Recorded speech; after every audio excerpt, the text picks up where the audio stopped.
Hi everyone, I'm Emily Snider Andrews and I teach music and worship leadership here at Samford University and direct the Center for Worship and the Arts. Today we'll be talking about music theory for the worship band. While my job often has me focusing on theological studies for worship, occasionally I get to teach music theory. And you know what? I love it. I love how music theory can actually help me be a better music performer and especially a more effective worship leader. Music theory helps me consider a number of important aspects of leading a congregation in song, like what's the right key for us to sing in? What if I come across a major or minor chord I've not played before? How will I know how to construct it? How can I make sure each band member has what they need to play effectively? For instance, what if we need to play in a different key? Or what if our guitarist needs a chord chart in a different key? These are a few examples of when some basic knowledge in music theory may help you be a more effective church musician and worship leader. A little bit more about our lesson for today. We're off score. We won't focus our time on standard music notation here, talking about lines and spaces and notes and rhythms on a staff, and not because it's not valuable. We're not focusing on reading standard notation in part because our time is limited, and I want to attend to some basics that are more universally helpful. And because we're focusing on the worship band context specifically, and many worship bands simply play from chord charts. You've got a few chord chart examples of songs that we've sung here at Animate Worship during the past few years. If you haven't done so already, I encourage you to pause the video, download the corresponding handout, and have it available as we work through our lesson today. So let's get started. The primary musical element we'll focus on today is harmony. What's that? Fundamentally, harmony simply refers to the sound of two or more notes that are heard at the same time. Oftentimes, we categorize these sounds into groups called chords. Those are the primary elements of harmony that we encounter in the musics we listen to. Chords occur in keys, which have a particular pattern of notes called a scale that help us determine the main forms of harmony we'll encounter in our playing and performing. So, our first task is to understand keys. This helps us interpret and play from our chord charts. It'll even be helpful if you ever have to create your own chord chart, which might be sometimes the case if you don't have access to an official one yourself. And if you're thinking about leading a worship band, you'll have to be able to understand and communicate that chart well. Why are keys important? Now, a good key enables worshipers to sing well. Choosing a key means you'll be considering the range for singing. If the song goes too high or too low, worshipers won't sing. Second, understanding keys helps us become proficient in playing in more than just a couple of keys, which again helps us enable worshipers to sing well. And finally, knowledge of keys is also crucial if you're interested in songwriting. You might come up with a terrific melody, but chances are it won't go very far if you don't have some harmony supporting it. Now to begin, here are a few music theory basics. Our music has 12 notes, 7 naturals, A, B, C, D, E, F, G, and 5 accidentals, the sharp and flat keys like C sharp, D flat, D sharp, E flat, F sharp, G flat, and so on. A piano keyboard is an excellent visual here on how this all works. Most worship songs occur in a major key, which is basically built off of a specific scale pattern of 7 notes that follows our alphabet. The key identifies the home base, or the harmonic center of the song. For example, C major scale is C, D, E, F, G, A, B, C. Now, here's where we get to the harmony. Each of these notes in the scale can also be the root of a single chord in the key. So this means that there are 7 chords that occur naturally in each key. Chord 1 indicates the root of the key, or it names our key. It's built off the scale's home base. So chord 1 in a C major scale is a C major chord. Some of these chords are major, some are minor, which is indicated by the letter of the chord followed by a lowercase m if the chord's minor. And we'll get to some of that in a moment. Here's a shorthand guide to remember when it comes to understanding keys and their primary chords, the chords that you'll most often encounter when you're playing with or leading your worship band. First, there are 3 primary chords in any major key. Chord 1, which indicates the key, chord 4, and chord 5. Second, chords 4 and 5 are always next to each other in the alphabet. So this means chord 1, which names the key, is furthest from any other primary chord. Let's look at an example. The song Our God by Chris Tomlin uses these chords throughout almost the entire song: E minor, C, G, and D. The 3 major chords used here, they are C, G, and D. C and D are next to each other in the alphabet. So what chord names our key? G. G major is our key. Let's look at another example. The popular song Oceans by Hillsong United uses this chord progression: B minor, A over C sharp, D, A, and G. The timer will begin. Take a minute to consider these chords. Which chord is your home base, naming our key? See if you can figure it out.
The major chords here, D, A, and G.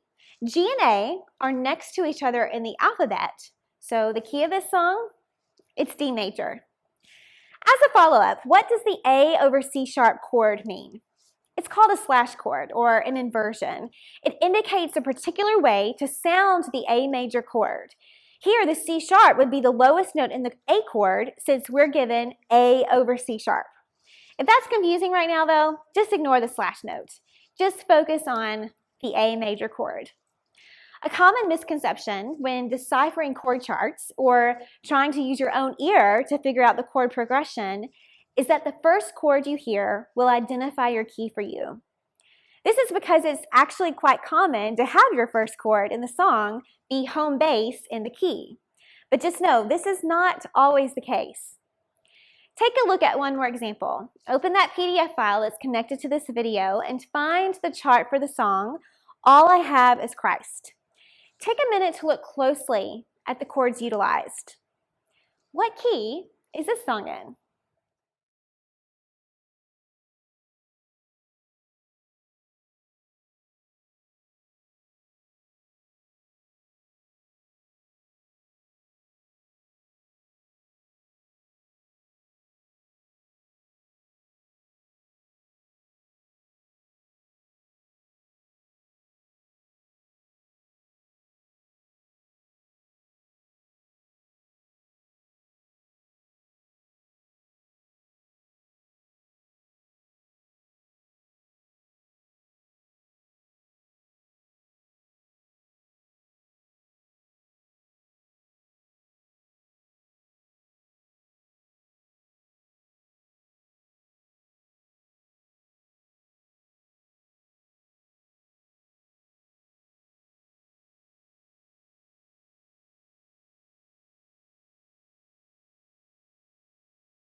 Most of the major chords here are A, D, and G. Again, G and A are next to each other in the alphabet, so D names our key.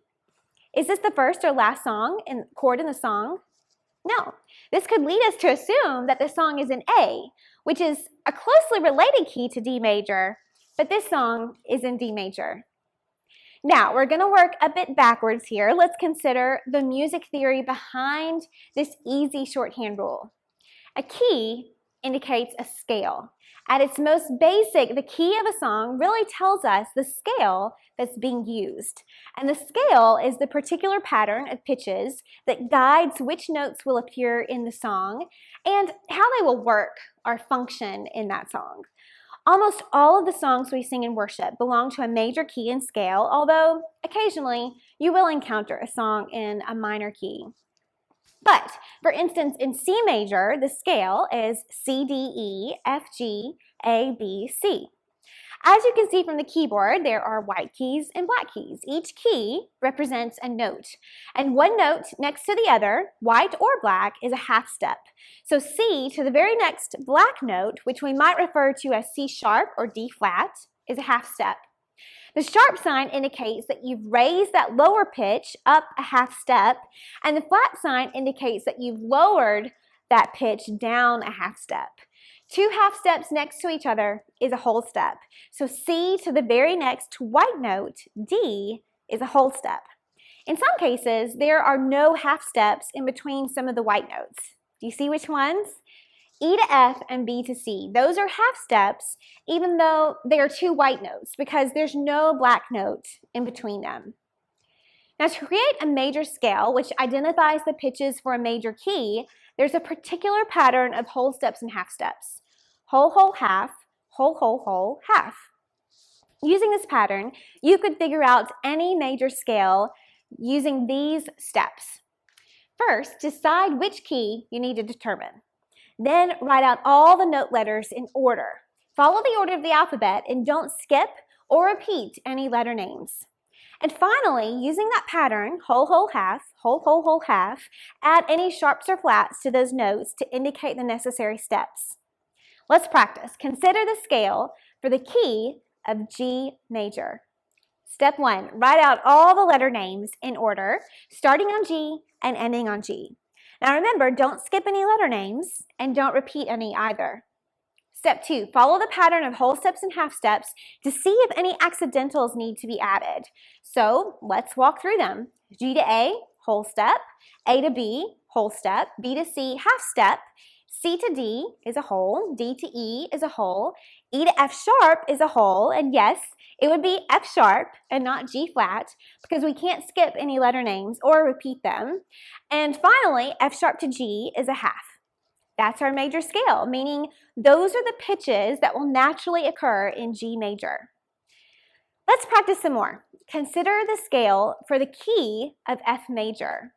Here's your keyboard graphic to help you imagine the whole steps and half steps. Follow those steps. The timer will begin, and you can practice now.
So let's check your answer. We're looking for the scale for F major.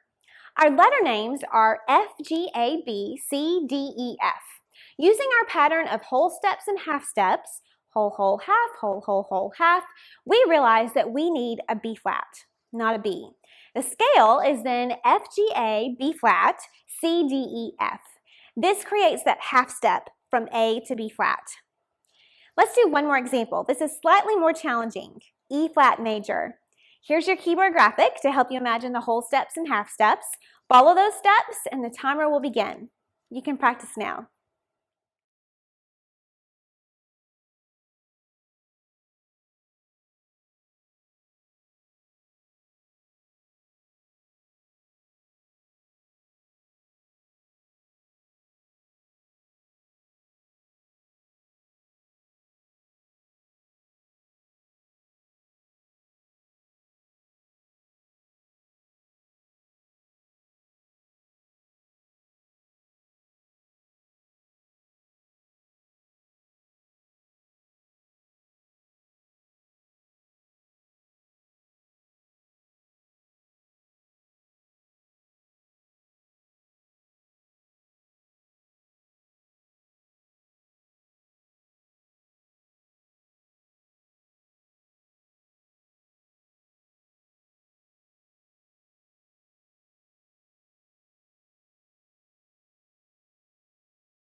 So let's check your answer. We're looking for the scale for E flat major.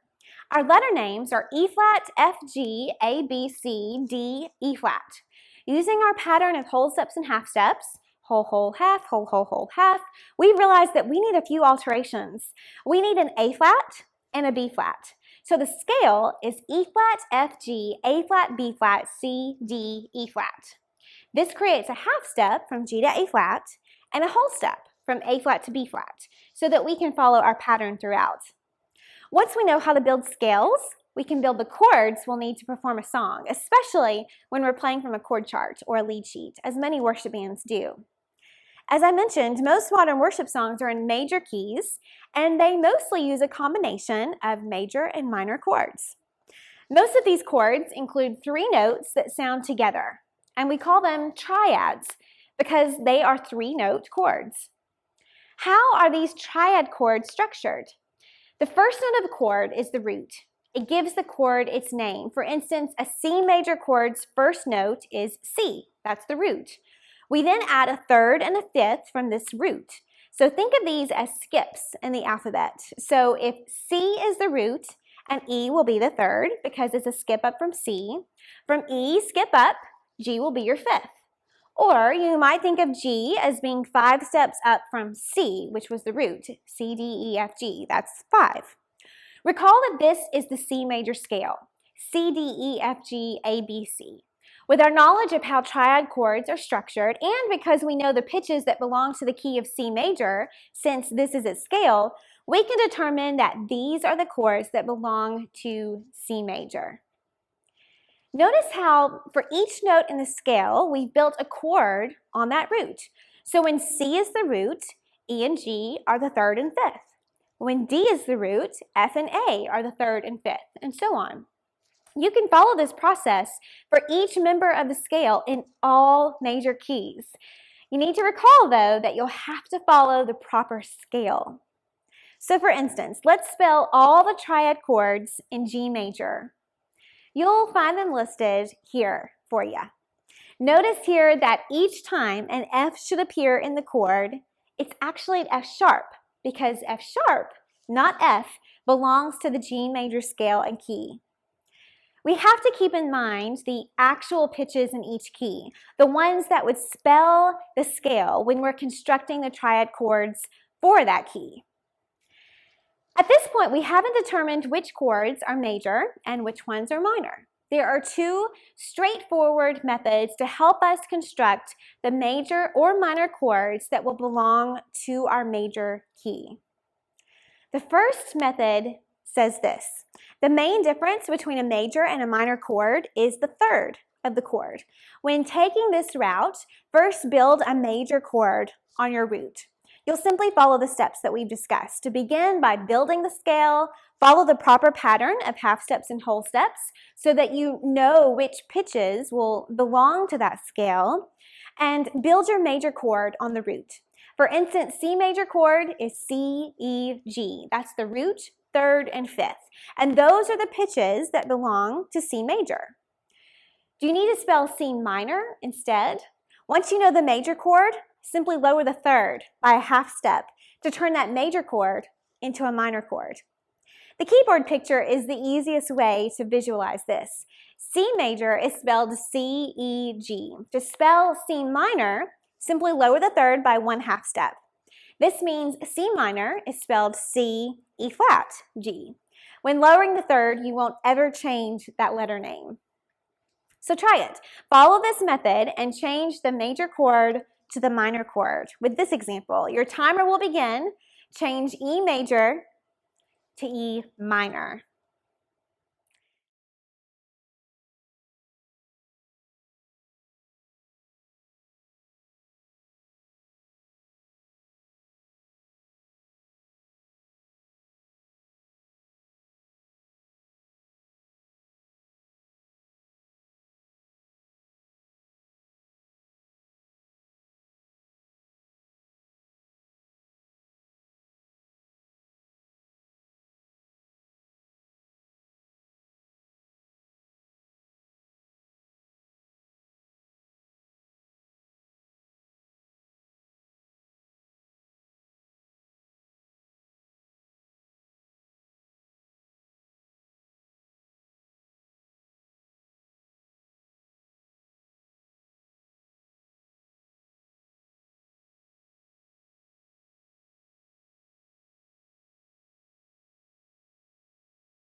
Let's check your work. First, let's construct an E major chord. When E is the root, you'll have some sort of G and some sort of B as the third and the fifth. Let's spell our E major scale to see which pitches are correct. Following the pattern of whole steps and half steps, E major scale is this: E, F sharp, G sharp, A, B, C sharp, D sharp, E. This means that E major chord is E, G sharp, B. If we lower that third by one half step, we get E, G, B. So E minor is spelled E, G, B. A second approach begins with memorizing a pattern of chord types when constructing triad chords on each step of your scale.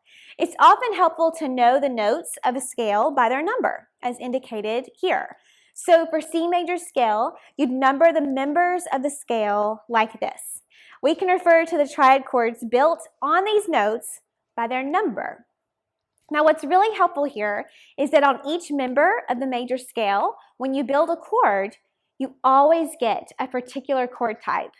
Major for one chord, minor for two chord, minor for three chord, major for four chord, major for five chord, minor for six chord, and diminished for seven chord. Here's the chords we get in C major. We get C major, D minor, E minor, F major, G major, A minor, and B diminished. What's really great for us is that this order stays the same for every major key. Let's use this as an example. In the now classic song, How Great Is Our God, you've essentially got four chords: G major, E minor, C major, and D major. Using the shorthand method for identifying your key that we discussed earlier, we can tell that this song is in the key of G major, since C and D are next to each other. Once we know we're in G, we can work out all the chords in the key using these steps. First, write out the scale. That would be G, A, B, C, D, E, F sharp, G. Second, use that formula: major 1, minor 2, minor 3, major 4, major 5, minor 6, and diminished 7. And finally, we know that the chords that belong to this key, G major, A minor, B minor, C major, D major, E minor, and F sharp diminished. There are a number of instances when this knowledge can get really handy. For instance, it's really easy to get stuck in a harmonic rut and only learn to play in a few keys because we're most comfortable with those chords. But worshipers need keys that enable them to sing well. So we don't want them singing too high, we don't want them singing too low.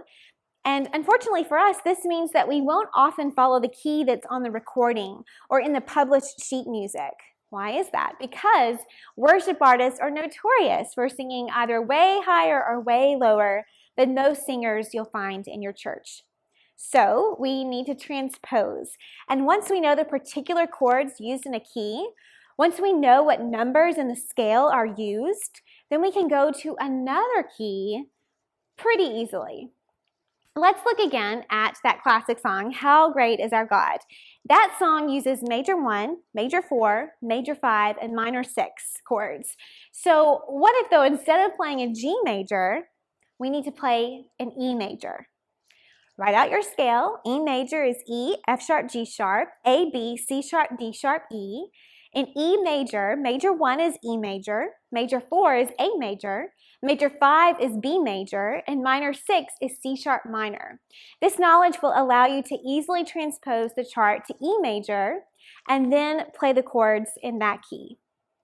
Let's try one more example. This time we're going to put everything together. So go to your handout and look for the chord chart to the song Cornerstone. And here's what you'll need to do. There are 4 main chords featured in the song. What are they?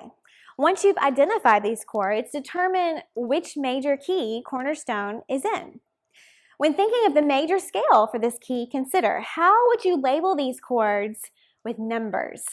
Then spell these 4 main chords. And finally, transpose this song to A major. What chords would you need to utilize to play Cornerstone in A major? You'll have 5 minutes to work through this exercise, and your timer begins now.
Let's look at it together. The four main chords in this song are D major, B minor, G major, and A major. The key? It's D major. G and A are close to one another in the alphabet. D major is our one chord, and it names our key. If D major is our one chord, that makes G major our major 4, A major our major 5, and B minor our minor 6. To spell these chords, let's first think about the scale of D major. That would be D, E, F sharp, G, A, B, C sharp, D. With these pitches in mind, here's how we should spell our chords.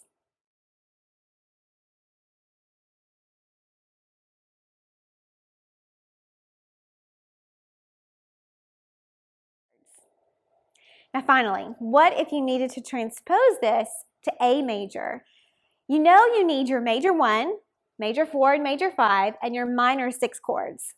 In A major, your major 1 is A major, 4 chord is D major, 5 chord is E major, and 6 chord is F sharp minor.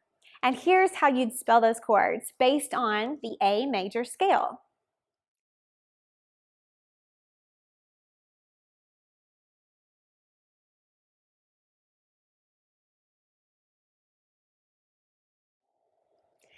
That concludes our lesson on music theory in the worship band today.